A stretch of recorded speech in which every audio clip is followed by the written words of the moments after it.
Pada saat dia balik ke Mekah, ini kita cerita selesai peperangan, mereka balik ke Mekah, ternyata betul Ubay ini sakit parah gara-gara luka itu dan tidak bisa sembuh dan akhirnya mati gara-gara itu. Dan ini kena hadis Nabi SAW yang sangat tegas ya. Kata Nabi SAW, sungguh murka Allah memuncak kepada orang yang telah dibunuh oleh nabinya. Nabi SAW jarang membunuh. Tapi kalau orang itu dibunuh oleh Nabi berarti luar biasa orangnya. Dan orang ini karena pernah mengancam Nabi SAW di Mekah, maka akhirnya Allah SWT mudahkan dia mati di tangan Nabi SAW. Nabi SAW akhirnya menyuruh pasukan muslimin untuk naik ke atas bukit. Saya percepat saja. Kemudian beliau SAW tidak mampu lagi naik karena letih. Lalu beberapa orang sahabat diantaranya Talha bin Ubaidillah kembali radhiyallahu anhu yang penuh dengan anak panah, yang penuh dengan sabetan pedang. Kemudian tunduk dan membiarkan Nabi SAW menginjak punggung beliau radhiyallahu anhu. Kemudian Nabi SAW pun naik. Kata dia, ya Rasulullah, naiklah wahai Nabi Allah ke atas pundak. Maka naiklah Nabi SAW sampai akhirnya berhasil menaiki bukit atau gunung Uhud itu sendiri. Para sahabat pun naik bersama dengan Nabi SAW dan pada saat Nabi SAW di atas dan para sahabat sudah naik ke atas bersembunyi di atas, sempat Uhud goncang, goyang. Maka Nabi SAW menyentakkan kakinya sambil mengatakan, tenanglah hai Uhud, sesungguhnya di atasmu ada seorang Nabi, ada Siddiq, Abu Bakar dan ada syahidan. Dua orang mati syahid, ada Uthman dan ada Ali, ada Umar dan ada Uthman radhiyallahu anhum ajma'in gitu. Pasukan Quraisy kemudian mendekati sekitar gunung Uhud di tempat para sahabat sembunyi. Lalu Abu Sufyan selaku pemimpin pasukan berteriak dengan suara keras mengatakan, apakah masih ada Muhammad di antara kalian? Nabi SAW mengatakan, jangan ada yang jawab. Abu Sufyan tanya lagi, apakah masih ada Abu Bakar di antara kalian? Nabi SAW mengatakan, jangan ada yang jawab. Abu Sufyan tanya lagi yang ketiga kali, apakah ada Umar di antara kalian?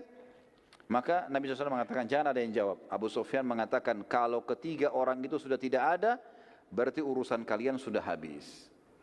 Artinya dia tahu kekuatan muslimin di Nabi, di Abu Bakar dan Umar radhiyallahu anhu ajma'in. Umar bin Khattab waktu itu tidak bisa tahan teman-teman sekalian, lalu kemudian dia teriak mengatakan, semoga Allah menghinakanmu wahai musuh Allah, mereka semua masih hidup. Dan Abu Sufyan ini tahu suaranya Umar. Maka Abu Sufyan bilang apa? Demi Allah hai Umar, aku lebih percaya kamu daripada Ibnu Qami'ah. Tadi Ibnu Qami'ah siapa? Yang menyebarin isu kalau dia bunuh Nabi SAW kan? Aku telah bunuh Muhammad, kan dia yang sebarin itu. Kata Abu Sufyan, demi Allah aku lebih percaya kau daripada Ibnu Qami'ah. Berarti betul Nabi SAW masih hidup. Lalu kemudian Abu Sufyan mengatakan, telah menang Hubal, patungnya mereka kan? Kata Nabi SAW, tidakkah kalian jawab? Kata Umar, apa kami jawab ya Rasulullah? Kata Nabi SAW menjawab, katakan Allah jauh lebih mulia dan terhormat. Maka Umar berkata, Allahu a'az wa akram. Allah itu lebih mulia dan lebih terhormat. Abu Sufyan berkata lagi, kami memiliki Al-Lat dan tidak ada Lat untuk kalian. Lat ini nama patungnya mereka. Umar menjawab, Allah satu-satunya tempat bersandar kami. Abu Sufyan berkata lagi, sungguh inilah imbalan atas kekalahan kami di Badar. Perlu aku ingatkan bahwa pada jenazah-jenazah kalian terdapat mutilasi dan pengerusakan pada jasad mereka yang tidak aku perintahkan dan tidak aku larang. Pasukanku ini ada yang mutilasi loh, ada yang potong-potong tangan, ada yang potong kuping, ada yang potong hidung. Tapi ini tidak aku perintahkan dan aku juga tidak larang karena mereka dendam kejadian di Badar. Umar menjawab, sungguh korban kami pasti masuk surga dan korban kalian masuk neraka. Lalu pasukan Quraisy balik menuju ke arah Mekah teman-teman sekalian. Sementara Nabi SAW dan para sahabat sibuk mengurus jenazah mujahidin. Nabi SAW sempat menanyakan beberapa orang sahabat. Di antaranya Sa'ad ibn Rabi' radhiyallahu anhu yang ada ditemukan di antara korban muslimin. Dan Nabi SAW berkata kepada para sahabat, carikan untuk saya Sa'ad ibn Rabi'. Para sahabat menyebar. Sampai hanya ada seorang sahabat menemukan dia lalu berkata, wahai Sa'ad, Sa'ad lagi penuh dengan darah, lagi sementara mau sakarat. Ya. Maka dia mengatakan, wahai Sa'ad, Rasulullah menanyakan tentangmu. Kata dia, sampaikan salamku kepada Nabi SAW dan katakan kepada beliau, kalau semoga Allah membalas beliau dengan sebaik-baik balasan. Dan ya, sampaikan kepada beliau, kalau saat sudah mencium bau surga. Lalu kemudian dia bilang, sampaikanlah kepada sukuku, bahwasanya tidak ada uzur buat kalian meninggalkan Nabi SAW, sementara kalian tahu kebenaran di bawahnya, maka matilah di bawah agamanya.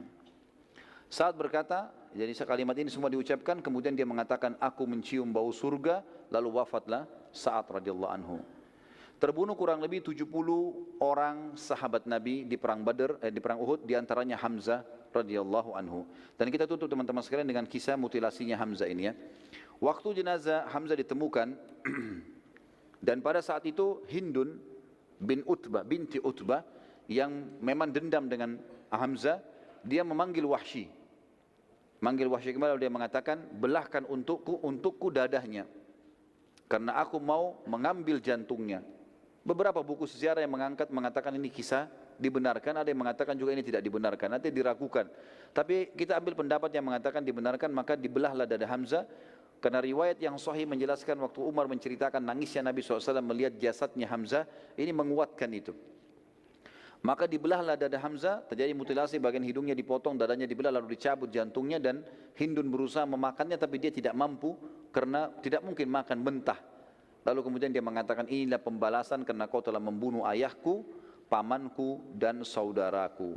Akhirnya Hamzah pun radhiyallahu anhu di situ dibiarkan, digeletakin dan dilumurin dengan darah. Lalu kemudian mereka pun pulang ke Mekah. Allahu a'lam. Ini bahasan tentang perang Uhud tentunya teman-teman sekalian, dan nanti akan kita sampaikan, pertemuan akan datang perang Hamrat Asad. Jadi fase menangnya muslimin sudah kita jelaskan, fase kalahnya muslimin sudah kita jelaskan dan sebabnya. Nanti kita lihat ada fase kemenangan muslimin, dikenal dengan perang Hamrat Asad. Walaupun sebenarnya ini adalah lanjutan perang Uhud. Kenapa dikatakan perang Hamrat Asad? Karena Hamrat Asad nama sebuah tempat di mana Nabi SAW menyerang kembali Quraisy ke situ. Dengan pasukan yang luka-luka ini Nabi nyerang kembali. Nanti akan kita ceritakan pada pertemuan kita yang akan datang insya Allah.